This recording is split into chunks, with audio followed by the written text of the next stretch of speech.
We've learned that several families of the victims have already contacted attorneys, and a prominent real estate broker says another tragedy could happen if city officials don't do something about these type of warehouses. Senior investigative reporter Stephen Stock is with us and joins us with the complicated legal issues here. We just heard the mayor of Oakland, Libby Schaaf, saying it's not as easy as it seems, where police officers or owners can just access these warehouses. Exactly right, Raj. These are just a few of the ordinances and laws currently on the books governing who is supposed to ensure a safe and secure living area both in Oakland and in San Francisco. The bottom line in all this labyrinth of rules is that special interest and specific interest could be on the legal hook for that fire in Oakland and face not only possible criminal charges, but also a long and drawn-out civil lawsuit process as well.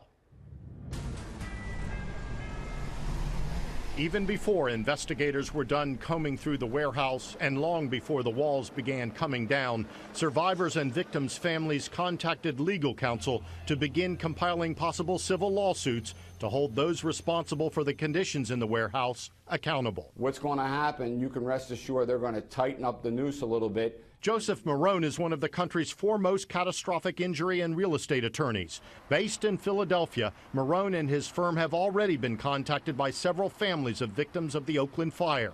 He's working closely with at least one of those parties on a possible action. If you own a building, especially a commercial building, you have an obligation to make sure all codes are correct, that you lift up to all standards. At the same time, Marrone says if the actual building owner wasn't fully aware of what was going on inside, didn't know about what these pictures show, much of the focus and potential accountability falls on the person whose name is on the lease, Derek Ion Almina. It seems like this individual who was responsible for the building really did not pay attention on how to correctly manage a building and do the things necessary that ultimately may have caused these problems. The police department, in my opinion, should crack down very hard. Then there are the problems that San Francisco real estate broker Hans Hansen brought to our attention.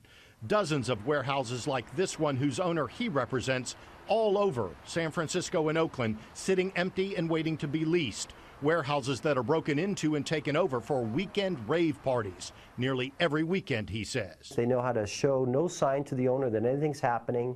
They leave without a trace. And if it's not changed? We're going to have another accident, and it could be a lot worse, and it could be in San Francisco. There are laws and there are regulations out there. They just simply need to be enforced. Tenants' rights attorney Gregory Broad says state law governing who is responsible for what is very complicated, made more complicated in both Oakland and San Francisco by even more stringent rules and ordinances that hold both the person who rents out the space and the building owner responsible for maintaining an adequate and safe living space. Rent control or an eviction control can potentially make it difficult to evict a tenant, even a tenant of an illegal unit, but that does not absolve a landlord the responsibility of providing a habitable and safe premises for that tenant, even in an illegal unit. Now, the key here, according to every expert we've talked to over the last 3 days, is that once a building, even a warehouse, is occupied continuously by people for 30 days or more, even if it's done illegally, certain tenants' rights and rules take over, and the person renting the space as well as the actual building owner both can carry responsibility for keeping it up to code and keeping it safe. And as Libby Schaaf just told you, it also prevents people like police and code enforcement from entering if somebody's living in that building. The rules change if they're there 30 days or longer. Raj, Janelle? It is complex, and this is what we're going to be investigating throughout the course of this investigation of what's happening in Oakland.